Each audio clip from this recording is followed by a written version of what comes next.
Ils ont tout lu, écouté et questionné avant même que vous ayez eu le temps d'ouvrir une notification. Francis Gosselin et Isabelle Perron. Il y en a qui vont se fâcher en fin de semaine parce qu'il y en a qui vont tondre leur pelouse trop de bonheur. Il y en a qui vont se fâcher en fin de semaine parce qu'ils vont trouver que leurs voisins négligent leur pelouse. Il y en a qui vont se fâcher en fin de semaine parce que le gazon va pas être assez fraîchement coupé.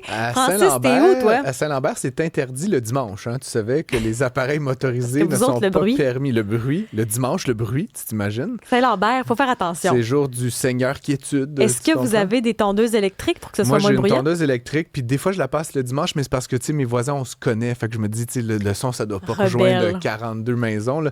Fait que, tu sais, je le fais, puis des fois, je fais le gazon de mes deux voisins de bar et d'autres. Comme ça, je me dis, au pire, ils vont pas me dénoncer à la police. J'ai quand même fait leur gazon.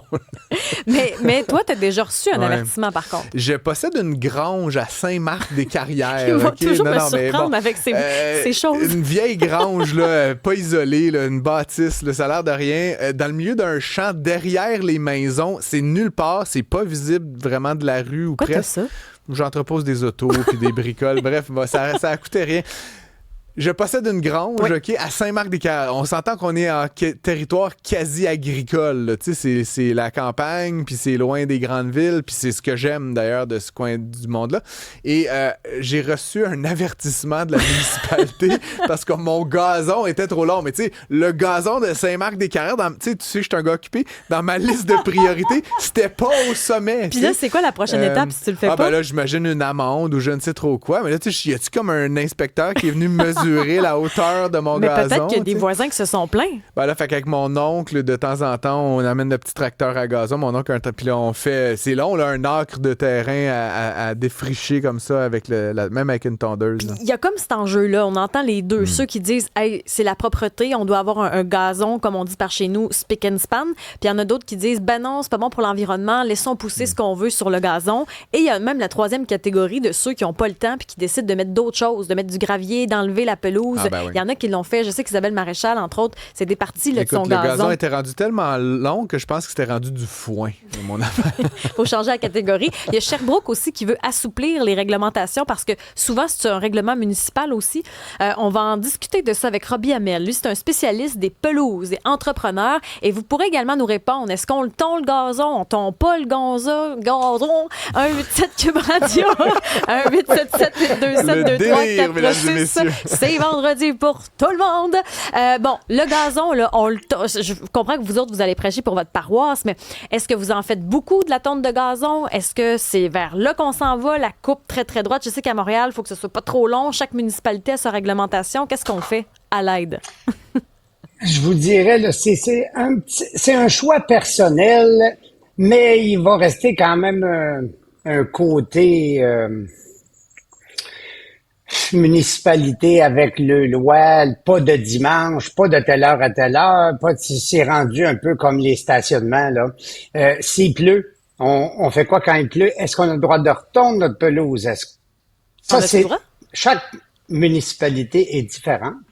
Et je vous dirais, on a tous différentes qualités de voisins et qualités de patience de voisins. Donc là, Francis, c'est pas top voisin, là. Moi, je suis le top voisin. Je fais carrément toute la rue de tondage, là, franchement. Là, je suis l'incarnation du bon voisin.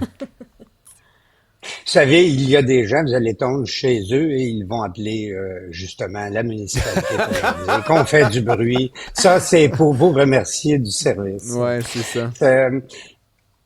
Oui, non, mais je vous dirais, là, tondre la semaine, si c'est possible, le soir avant 9h, il y a une heure du souper à toujours respecter.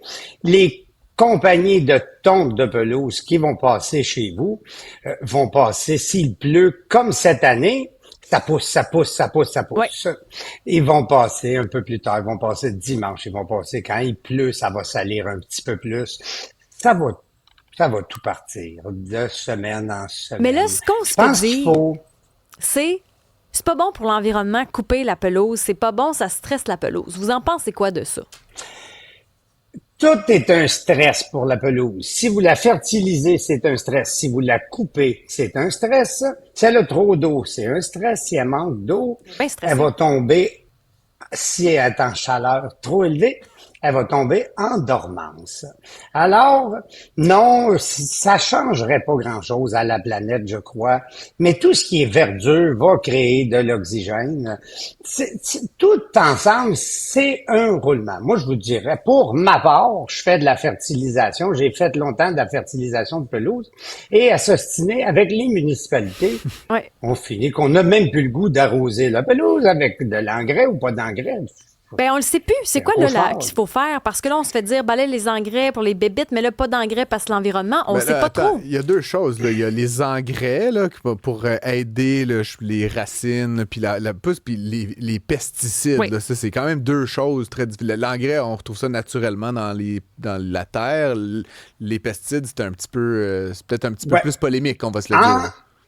pesticides, entre parenthèses, ça inclut herbicides et insecticides. Si on a une punaise sur la pelouse, vous devez déjà avoir su, c'est jaune, jaune, jaune. Quand la punaise fait le dommage, il y a plus grand-chose à faire, là. Hein?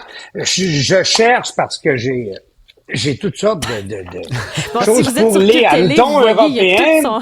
tout Et si j'arrive chez le client et me demande avec quoi on traite, mais il y a beaucoup de produits comme le mérite qu'on n'a plus le droit d'utiliser. C'est pas trop plaisant. Mais si on veut avoir le cycle de vie des hannetons européens, Des ça petits va maudits. avec les catalpas. On est capable de savoir quand. Si on en a ou si on n'en a pas. Si vous allumez toutes vos lumières le soir, les hannetons vont être attirés vers la lumière. Ça, c'est toutes des petites choses. Là, il y a des pièges à phéromones qu'on accroche après l'arbre. Il y a plein de hannetons. Les autres vont pondre à côté où ça fonctionne, mais ça fonctionne pas. Les nématodes. Oui, Ouais, les vers blancs. Allez-y. On Les parle- Non, vers allez-y. blancs. Les hannetons, que ce soit hannetons européens, scarabées japonais qu'on ramasse dans l'écumoire de piscine, moi, je me gauge un petit peu avec ça, là. Le pic de l'envol va avec l'écumoire de piscine. Si vous avez des scarabées japonais, vous allez avoir, avec le dos doré, là, vert un petit peu, là, c'est le scarabée japonais. Le hanneton commun. Allez-y, je vous écoute. Maxime est au téléphone. Maxime, bon, le gazon, on gère ça comment? Oui, ben bon, nous autres, on gère ça. Je le coupe à chaque semaine. Mais le conflit n'est pas là. Moi puis ma femme, moi, c'est à propos des pissenlits. Oh! C'est quoi le conflit? Non, ben c'est parce que c'est drôle, parce que moi, je vis quand même dans un quartier quand même huppé, puis il y a des voisins, des fois, qui laissent des pissenlits. Là, ma blonde, elle chiale. Moi, je laisse les miens. Fait que moi, je dis, non, c'est bon pour les abeilles. Puis elle me regarde, puis elle me dit, non, tu me coupes ça, mon grand. Alors, voyons, je peux pas me débarrasser de ça. Ils n'ont rien, on n'a même pas encore fleur de planter. Les pissenlits, c'est une grande source de chicane dans les familles, hein, quand même. Si c'est rien que ça, c'est pas pire. Oui, c'est vrai, donc vous entendez quand même bien. là. C'est pas un cas de divorce, là. Ah, pas encore. L'année prochaine va peut-être être à recommencer, mais là, on est sorti cette année. Merci pour l'appel. Bon, les pissenlits, on fait quoi avec ça? Parce que c'est vrai qu'on se fait dire tout et son contraire. Ça, je vous dirais, ça, c'est le choix personnel. Il y en a, c'est pas jaune du tout, ou le plus jaune possible pour nourrir le plus d'abeilles possible. Je vous dirais, les abeilles, il faut les protéger. C'est de quoi? Il faut faire très attention Donc, aux on garde abeilles. les pissenlits. Donc, on peut les garder le temps que les abeilles soient là et s'en débarrasser après. Pour ma part, ça ressemble plus à ça. Donc, j'aide un peu les abeilles et j'aide un peu le voisin que ça va lui plaire ou ma femme que ça va lui plaire. Tout dépendant. C'est tellement personnel. Vous avez une demeure qu'un veut, l'autre veut pas. C'est qui va gagner? Et là, le problème est rendu les municipalités. C'est pour ça que je vous dis, c'est dans quelle municipalité Ouais. et ça va-tu Variable. être légal? Moi, j'aurais envie de dire, règle générale, celui qui s'occupe de la pelouse devrait déterminer ce qui se passe avec les pissenlits. Mais il y en a aussi qui laissent le. Tu sais, qui tondent le gazon. La personne tond le gazon, mais laisse le gazon là. Tu sais, c'est comme une nouvelle moi, technique, je ça fais ça. aussi. De ne pas ramasser le gazon. Ben non, c'est bon, ça crée comme une espèce d'humus, là, tu sais, de... Ouais, mais c'est pas tout le monde qui fait ça.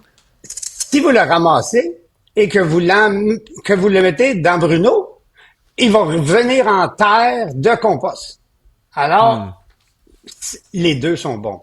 Vous allez faire votre compost si vous le laissez dans le sol. Sur votre pelouse, ça fait une chaux. Puis sinon, ben, vous l'envoyez au compost. L'herbirecyclage, C'est pas- c'est comme ça qu'on appelle ça. C'est comme le feuilly-compostage. J'adore tous ces nouveaux C'est mots qu'on c'est la invente. même chose, c'est des nouvelles choses. Si on regarde en santé, nous avons des nouvelles choses. Avec les ministères, nous avons des nouvelles choses. Et les municipalités nous disent, c'est comme ça. Alors, chaque municipalité, c'est important, oui. les amendes sont salées. Robier Hamel, vous êtes spécialiste des pelouses. Merci d'être passé à l'émission. Puis visiblement, c'est un sujet qui a l'air banal, mais à voir la messagerie, il y a beaucoup de nuances. Là. Tu vois, il y en a qui mettent du trèfle blanc à la place du gazon, plus facile. Ça marche très bien le trèfle blanc, puis c'est plus facile à faire pousser. Moi, je pourrais te faire une chronique d'un 15 minutes sur le gazon, si jamais tu veux, Isabelle. Là, je suis un spécialiste. Pissenlit, plante médicinale et non une mauvaise herbe pour Julie. Merci à Sébastien derrière les platines. On remercie également Emma. Il y a Florence qui a travaillé sur l'émission. On a Oli aussi qui était là. Il y a Maxime qui est là. Francis aussi qui est là. Ça a été une 3e semaine fort agréable. Moi, ça? Ah ouais? Yes, puis on se retrouve la semaine prochaine, même place, même heure. On va continuer de trouver un juste équilibre entre se picosser et être d'accord, toi et moi, Isabelle Perron. C'était très agréable de t'entendre chanter à tous les jours comme Arrivé ça. à l'heure lundi. Sans faute. Hop là! Salut, bonne